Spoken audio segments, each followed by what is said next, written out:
एक ऐसा प्रदेश जहां राजनेताओं की कभी कमी नहीं रही, या यूं कहें यहाँ की हवा में ही राजनीति घुली हुई है। यहाँ सिर्फ सरकारें नहीं बनती, यहाँ कहानियां बनती हैं, किस्से बनते हैं और ऐसे राजनीतिक मोड़ आते हैं जो इतिहास में दर्ज हो जाते हैं। उत्तर प्रदेश एक ऐसा राज्य है जहां राजनीति सिर्फ सत्ता का खेल नहीं बल्कि समाज, भावनाओं और पहचान का संगम है। यहाँ की हर चुनावी लड़ाई सिर्फ वोटों की गिनती नहीं होती बल्कि वो एक कहानी बन जाती है, एक ऐसी कहानी जिसे लोग सालों तक याद रखते हैं। अब जरा आज के समय पर नजर डालते हैं। उत्तर प्रदेश विधानसभा चुनाव 2027 आने वाले और हर राजनीतिक पार्टी अभी से अपनी अपनी सियासी बिसात बिछाने में जुट गई है। कौन सत्ता में आएगा, किसकी रणनीति काम करेगी, कौन बाजी मारेगा, ये सब सवाल आज भी उतने ही बड़े हैं जितने पहले हुआ करते थे। लेकिन उत्तर प्रदेश की राजनीति की सबसे दिलचस्प बात है तो वो है इसकी अप्रत्याशितता। यहाँ कब कौन अर्श से फर्श पर आ जाए और कौन अचानक आसमान छूने लगे, ये कोई नहीं जानता। और आज की कहानी भी कुछ ऐसी ही है। ये कहानी है उस दौर की जब 1984 के लोकसभा चुनाव में राजनीति के एक बहुत बड़े और अनुभवी नेता सामने और एक ऐसा चेहरा खड़ा हुआ जिसकी पहचान राजनीति नहीं बल्कि सिनेमा था। ये कहानी है उस पल की जब नामांकन से ठीक एक दिन पहले चुनावी मैदान में ऐसा बदलाव हुआ जिसने पूरे चुनावी समीकरण को हिलाकर रख दिया। ये कहानी है उस मुकाबले की जिसमें अनुभव और लोकप्रियता आमने सामने थे। एक तरफ थे राजनीति के कद्दावर नेता हेमवती नंदन बहुगुणा और दूसरी तरफ उस दौर के सबसे बड़े सुपरस्टार अमिताभ बच्चन। ये सिर्फ एक चुनाव नहीं था, ये था नायक बनाम नेता, ये था ग्लैमर बनाम राजनीति और सबसे बढ़कर ये था जनता के दिल और दिमाग के बीच की लड़ाई। और यही वजह है कि ये कहानी आज भी इलाहाबाद यानी आज के प्रयागराज के लोगों के जहन में जिंदा है। नमस्कार, आपका स्वागत है लोकसभा के खास शो सियासी किस्सा में। मैं हूं आपके साथ सुनीता।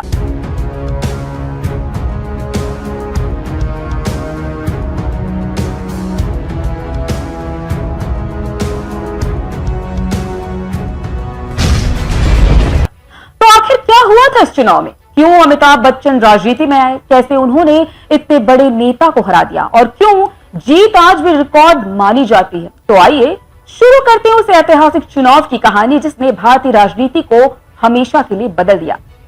31 अक्टूबर साल 1984 दिल्ली की सफदरजंग रोड स्थित प्रधानमंत्री आवास में गोलियों की तड़तड़ाहट की गूंज ने केवल देश में ही बल्कि पूरी दुनिया ने सुनी। यह गूंज उनके द्वारा दिए गए देश के पहले परमाणु परीक्षण से कहीं ज्यादा थी। प्रधानमंत्री इंदिरा गांधी की हत्या की खबर से पूरा देश सदमे में था। इसके बाद देश भर में सहानुभूति की लहर चल पड़ी। इंदिरा गांधी की हत्या का प्रभाव 1984 के लोकसभा चुनाव में साफ देखने को मिला। मां की हत्या से दुखी राजीव गांधी ने राजनीति की दुनिया में कदम रखा। राजीव गांधी प्रधानमंत्री बने और देश में आम चुनाव कराए गए।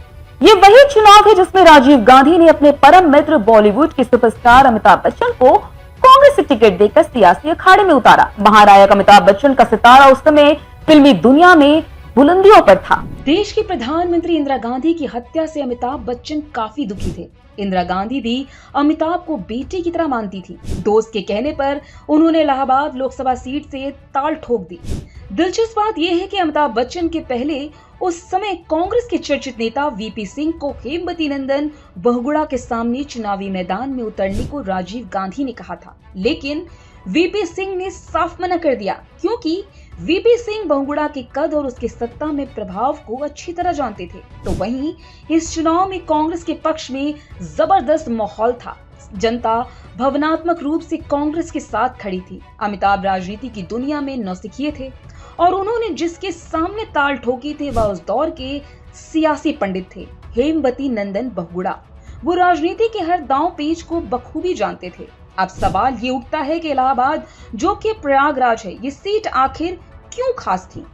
तो बता दें ये सीट इसलिए खास थी क्योंकि ये सीट देश के कई बड़े नेताओं की रही है। लाल बहादुर शास्त्री, वीपी सिंह, मुरली मनोहर जोशी, यानी ये सीट हमेशा से राजनीतिक दिग्गजों का गढ़ रही है। हेमवती नंदन बहुगुणा सिर्फ एक नेता नहीं थे बल्कि एक राजनीतिक रणनीतिकार और बड़े कद के नेता थे।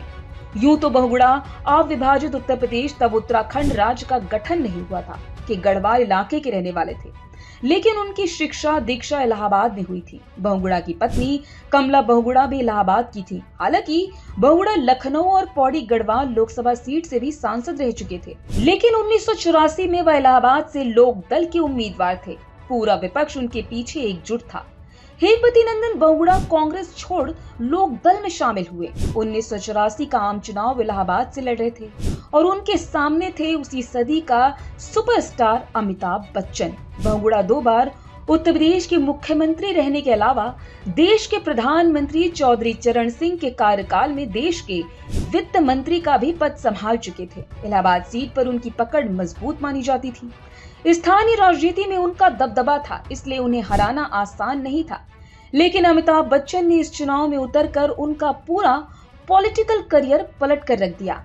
पिछले कुछ सालों की बात करें तो 1982 में इलाहाबाद सीट पर हेमवती नंदन बहुगुणा ने जीत हासिल की थी। बहुगुणा को अपनी निजी लोकप्रियता से लेकर पहाड़ी गायक और मुस्लिम वोटों की ध्रुवीकरण की राजनीति पर पूरा भरोसा था। उधर अमिताभ बच्चन को अपनी सुपरस्टार वाली छवि, युवाओं में लोकप्रियता, बड़ी पार्टी का हाथ और सबसे ज्यादा खुद के इलाहाबादी होने का पूरा विश्वास था। अब सवाल आता है, अमिताभ बच्चन राजनीति में आखिर आए क्यों?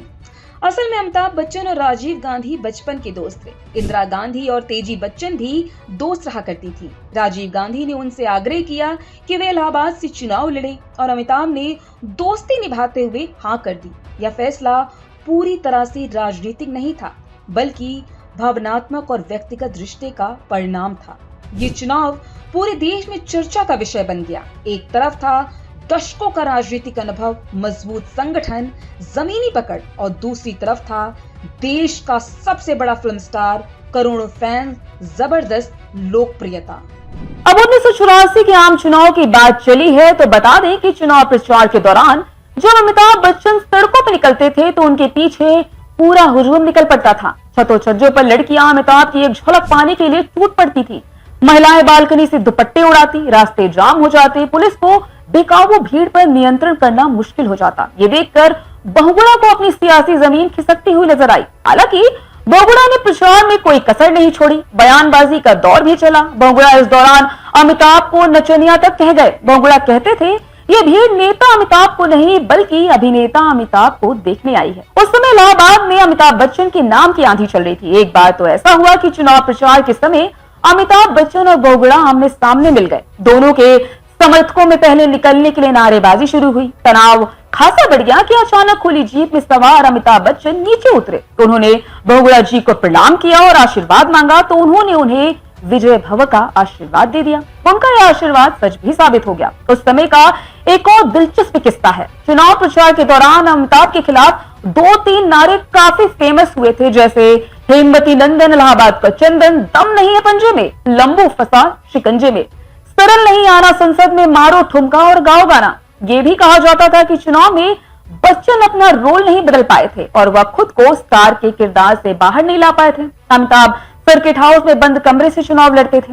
उनके चुनाव प्रचार की जिम्मेदारी उनके छोटे भाई अजिताभ के हाथों में थी और भाई का रोल होता था लोगों को भगाना। सर्किट हाउस का गेट बंद रहता और अमिताभ के कमरे का दरवाजा भी बंद ही रहा करता था, जबकि इसके विपरीत बहुगुणा लोगों से प्यार से मिलते थे और सबको हाथों हाथ लिया जाता था। चुनाव प्रचार में हर जगह अमिताभ रटे रटाए 3-6 वाक्य ही बोला करते थे। तो कहना गलत नहीं होगा कि कांग्रेस अमिताभ को बस एक वोट बैंक के लिए इस्तेमाल कर रही थी, जो कि जनता में वैसे ही काफी लोकप्रिय थे। अब आया मतदान का दिन, जो कि बहुत ही महत्वपूर्ण था। हालात बेहद दिलचस्प बने। इतनी भीड़ थी कि कई जगह देर रात तक वोटिंग चली। महिलाओं की बड़ी भागीदारी देखी गई। करीब 10,000 वोट ऐसे मिले जिन पर लिपस्टिक से निशान लगाए गए थे। ये दिखाता है यह चुनाव कितना भावनात्मक और अलग था। हालांकि चुनाव नियमों के तहत इन मतपत्रों को रद्द कर दिया गया था। अब आया चुनाव के नतीजों का दिन और इतिहास बन गया। अमिताभ बच्चन को मिले 2,97,461 वोट, करीब 68%, जबकि बहुगुणा को मिले 1,09,666 वोट, करीब 25%। जीत का अंतर 1,87,000 प्लस वोट, एक ऐसा रिकॉर्ड जो आज तक नहीं टूटा। लेकिन इस कहानी के कई पहलू हैं। इस करारी हार के बाद हेमवती नंदन बहुगुणा ने राजनीति को हमेशा के लिए अलविदा कह दिया और दूसरी तरफ इतनी बड़ी जीत के बावजूद अमिताभ बच्चन का राजनीतिक सफर लंबा नहीं चल सका। बोफोर्स घोटाले में नाम आने के बाद 1987 में उन्होंने संसद की सदस्यता से इस्तीफा दे दिया। हालांकि बाद में एक ब्लॉग में अमिताभ ने खुलासा किया कि असम में चुनाव प्रचार के दौरान हुई एक घटना ने उन्हें राजनीति छोड़ने पर मजबूर किया। इसके बाद 1998 में हुए उपचुनाव में जन मोर्चा के वीपी सिंह ने जीत दर्ज की और फिर 1989 के चुनाव के बाद वही वीपी सिंह देश के प्रधानमंत्री बने। दिलचस्प बात यह है कि 1984 में कांग्रेस को इलाहाबाद से मिली ये जीत इस सीट पर उसकी आखिरी जीत साबित हुई। उसके बाद से इस सीट पर कांग्रेस को आज तक जीत नसीब नहीं हो पाई। आपको बता दें, ये चुनाव कई वजहों से ऐतिहासिक रहा। सबसे बड़ी जीत का रिकॉर्ड, पहली बार इतने बड़े फिल्म स्टार की एंट्री, राजनीति में सेलिब्रिटी ट्रेंड की शुरुआत और इलाहाबाद की पहचान और मजबूत बन गई, जो आज भी लोगों के जहन में जिंदा है। 1984 का इलाहाबाद चुनाव सिर्फ एक चुनाव नहीं था, ये सिर्फ वोटों की लड़ाई नहीं थी, ये था जज्बातों का ज्वालामुखी, ये था सादम बनाम सियासत का महायुद्ध। एक तरफ दशकों से राजनीति के मैदान का महारथी, तो दूसरी तरफ पर्दे का सुपरस्टार। जब जनता ने फैसला सुनाया तो सत्ता कांप उठी और इतिहास ने एक नई कहानी लिख दी। एक अभिनेता ने एक दिग्गज नेता को ऐसी हार दी जिसे आज तक भुलाया नहीं जा सका। फिलहाल के लिए शो में बस इतना ही। अगर आपको यह वीडियो पसंद आया है तो वीडियो को लाइक, शेयर और सब्सक्राइब करना ना भूलें और कमेंट में अपनी राय बिल्कुल दें। ऐसी ही वीडियोस को देखने के लिए देखते रहिए दी लोकसभा।